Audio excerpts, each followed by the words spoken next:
तो आज का जो हमारा शेयर रहने वाला है वो है आंध्रा शुगर्स लिमिटेड। शेयर में 7.89% का हमें तेजी आते हुए देखने को मिला फ्राइडे के मार्केट में। क्या इसके पीछे कोई रीज़न होता है? देखो, ऐसा कुछ खास न्यूज़ या फिर रीजंस नहीं है जिसके कारण हमें इतना बढ़िया मूवमेंट शेयर में देखने को मिला। इट्स एक्चुअली कि पूरा मार्केट अगर आप चेकआउट करोगे तो निफ्टी 1.16%, सेंसेक्स हमारा 1.20, तो लगभग हर काइंड ऑफ शेयर्स हमें एक जंप आते हुए देखने को मिले। और ऐसे जो भी छोटे काइंड ऑफ शेयर्स है वो भी ऑब्वियसली हमें बिग मूवमेंट्स देते हैं। यू नो दिस, जब भी मार्केट में तेजी आता है, एक पूरा मार्केट हमारे को तेजी में देखने को मिलता है। अभी तो cease fire and everything happen हो चुका है, तो ऑब्वियसली हमारा पूरा मार्केट अभी तेजी में है। तो उसी मार्केट में तेजी में ये शेयर्स भी भाग रहे हैं। और ऑब्वियसली इनका मार्केट कैप कितना है? ओनली 1,000 करोड़ का मार्केट कैप है, तो छोटी कंपनी है।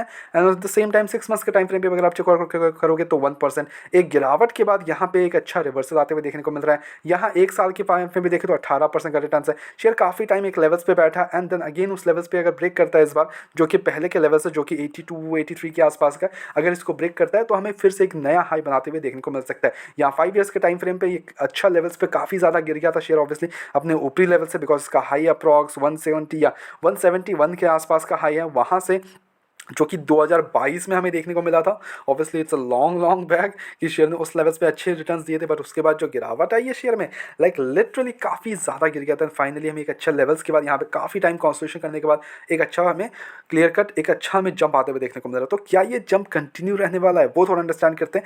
And on result perspective and fundamentals perspective से मेरा क्या ओपिनियन है शेयर को लेकर, मैं आपके साथ वो भी रखूंगा। तो Andhra sugars is a manufacture of sugar, industrial alcohol, Cholar alkali products, aspirin, sulfuric acid, liquid and solid propellants. It also generates power for captive use. Company का जो मार्केट कैप है वो अभी 1,000 करोड़ के आसपास का है। स्टॉक का पीस 10 के अराउंड है, इंडस्ट्री पीस 17 के अराउंड है। ऑब्वियसली यहाँ पे क्लियरली कर देख पा रहे हो अंडर वैल्यूड शेयर है। यहाँ पे डेप्ट की बात करो वो 7 करोड़ के आसपास का है, विच में डेप्ट equity to literally zero. Balance sheet जाके देखो कंपनी के 1,610 करोड़ के रिजर्व्स पड़े हुए हैं। छोटी सी कंपनी है एंड 1,600 करोड़ के रिजर्व्स पड़े हुए हैं, बट यहाँ पे कंपनी का जो मार्केट कैप है वो 1,000 करोड़ के आसपास का है। तो ऑब्वियसली यहाँ पे काफ़ी ज़्यादा लाइक अप्स एंड डाउन्स है, बट या कंपनी का जो बोरोइंग्स है वो काफ़ी ज़्यादा रिड्यूस कर लिया है। Which is a great sign की कंपनी अपने ग्रोथ पे फोकस कर रही है, अपने को डेप्ट अपने आप को कम कर रही है, which is a very great sign. Operating margin की बात करें तो वो 8% का है। It's not a double digit but still they are trading at like 8%। Profit growth is 109%, great profit growth, इसमें कोई डाउट नहीं। पी रेशियो इज नेगेटिव है। पेट्रोल स्कोर 5 के अराउंड है। वही अगर हम क्वार्टर रिजल्ट्स की बात कर ले इस बार के, तो यहाँ पे जो सेल्स है वो 631 करोड़ के इनके सेल्स देखने को मिल रहे हैं, जो कि आप अगर 5 ईयर्स के टाइम फ्रेम पे देखो लगभग सेम ही सेल्स कर रही है। ओके, ऐसा कुछ भी खास जंप्स नहीं आया या फिर पहले कम था या अभी जाके ज़्यादा हो गया, not at all. It's trading at like same kind of sales. वही मैं इनके ऑपरेटिंग मार्जिन की बात करूँ तो 8% का है, जो कि अगर आप ईयरली पर्सपेक्टिव से देखोगे तो लगभग वही उसी के आसपास का ही इनका मार्जिन है, जिसके कारण जो इनका बिट्टा होता है ऑपरेटिंग प्रॉफिट वही सेम लेवल से 48 करोड़ के आसपास का है, तो लगभग सेम है। वही मैं अगर नेट प्रॉफिट की बात करूँ, now they are generating like 23 crore के नेट प्रॉफिट, जो कि पहले की बात कर ले उनके सेम ही लगभग नेट प्रॉफिट्स थे।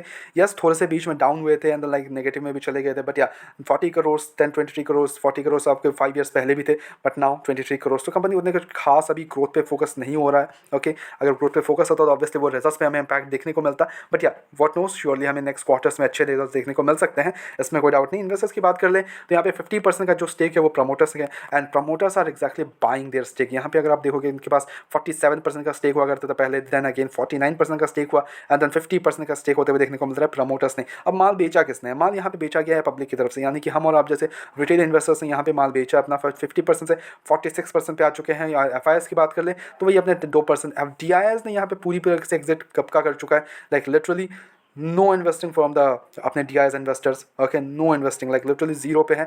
FIS are holding like 2.69। तो यहाँ पे मेजरली जो स्टेक्स है वो प्रमोटर्स एंड पब्लिक के पास ही है, हमारे पास और आप जैसे रिटेल इन्वेस्टर्स एंड प्रमोटर्स अपने जो स्टेक्स हैं वही अपने पास होल्ड किए बैठे हुए हैं। Okay, at the same time अब इस लेवल पे करना क्या चाहिए? तो देखो, छोटी कंपनी है, थोड़ा रिस्की बिहेवियर करता है, रिस्की बिहेवियर शो भी करता है, एक जंप आ सकता है बट उसके बाद एक गिरावट भी अच्छी खासी लेने को देखने को मिल सकती है हमें।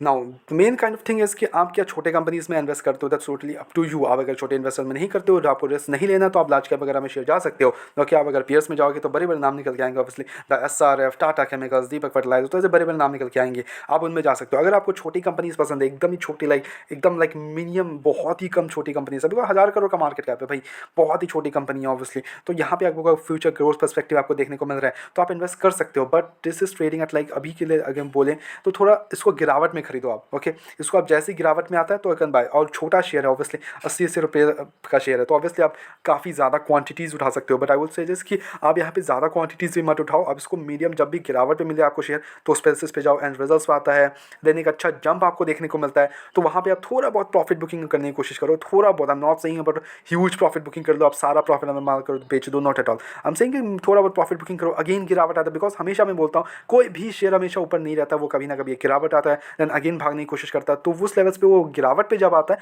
तो अब आपको अगर फंडामेंटली स्ट्रॉन्ग लग रहा है शेयर, आपको पता है कि भागने वाला शेयर, अगेन आपको भागेगा share okay in the future, तो आप उस लेवल्स पे खरीद सकते हो, एंड जैसे ही एक अच्छा रिटर्न्स मिले तो वहाँ पे थोड़ा टाइम एग्जिट कर लो, एंड अगेन गिरावट पर वेट करो, तो ऐसे क्या होगा, आप प्रॉफिट्स बनते रहेंगे, धीरे धीरे आप उसमें इन्वेस्टेड भी रहोगे। Okay, you don't have to miss the opportunity here. Okay, at the same time अगर आपने कहीं पे निचले लेवल पे खरीद के रखा है तो what you can do here, इसके आराम से बैठो, कोई इश्यूज नहीं है, द लॉन्ग टर्म पर्सपेक्टिव से ओके है अभी के लिए, but keep on track on the results, keep on track on the debts as well. अब यहाँ पे रिजल्ट्स की बात करूँ तो काफ़ी ऊपर नीचे है, तो वहाँ पे आपको रिजल्ट्स ट्रैक करते रहें, बिकॉज कोई भी अगर क्वार्टर में किसी भी नेगेटिव रीजन के कारण हमें रिजल्ट्स के खराब देखने को मिले तो वो एक ज़्यादा बड़ा हिट लेते हुए देखने को मिल सकता है शेयर, तो वहाँ पे आपको फोकस करने रहेंगे। ओके, तो ये कुछ चीज़ें हैं जो आप फोकस कर सकते हो, and eight the same time अगर आपको छोटे इन्वेस्टर करना है तो यहाँ पे जा सकते हो, अदरवाइज लॉन्ग टर्म जो बड़े बड़े स्टॉक्स है जो कि जानी माना नाम है उनमें आप जा सकते हो। ओके, अब उनका भी मार्केट कैप ऐसा नहीं है कि बहुत बड़ा कोई मार्केट कैप, वहाँ पे भी जा सकते हो। Okay, at the same time हमारी तरफ से कोई बाइंग सेल कमीशन बिल्कुल भी नहीं है, काइंड ऑफ शेयर्स में कोई भी बाइंग सेल कमीशन हम प्रोवाइड नहीं करते हैं।